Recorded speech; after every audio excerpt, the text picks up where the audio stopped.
Back to that story that has shocked Southern California and the country. 13 siblings the deputies believe were held captive by their parents inside of a Riverside County home. Clinical and forensic psychologist Dr. Judy joining us now to discuss how this could happen and how these kids might recover.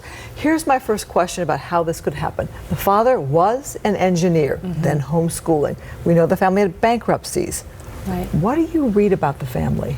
Well, the family was very secretive from the very beginning. So clearly from the father's credentials, he's an educated man and he has some resources. Clearly they had at some point perhaps mismanaged their money. That kind of threw the family into a tailspin. But through all of this, a huge theme, a central theme of this family and how they operated is a sense of control.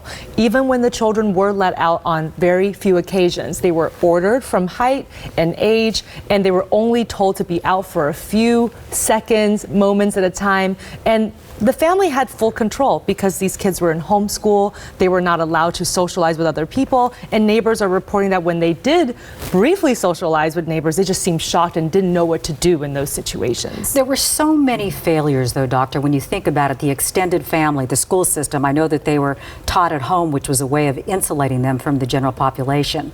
But your heart aches for these kids. No one came in to save them. That's right. And I think this is sort of a classic example of that bystander effect. You think, well, maybe somebody would say something if it really was that concerning. And now we're hearing on the back end, everybody saying, I was a little concerned, but I just didn't do anything about it. And I hope that this is a lesson for us to say, if something feels concerning, the worst that you can do is report them to authorities for a welfare check. And if everything's good, no harm, no foul. Maybe you're a little embarrassed, but you have a chance to save a life here. And these children, we know the statistics that are so horrifying in this country. 5 children per day die of some kind of child abuse and maltreatment. If you can prevent even one, that's a huge, huge, great thing to do. So we know they are in protective custody now, Yes. in the hospital, getting the treatment they need to get the physical part healing beginning. The age ranges, though, 2 to 29. Right.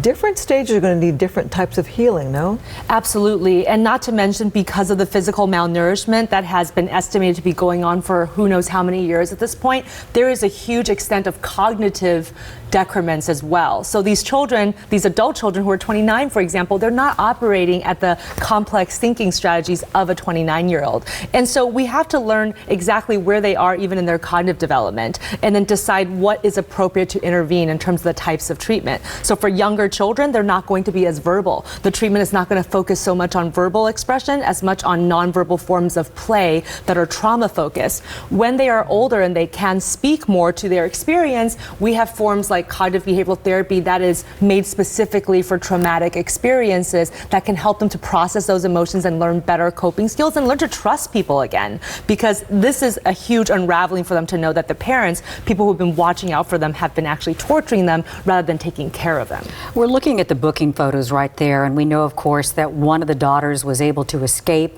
She's Yes. the one who brought the authorities back, called 911.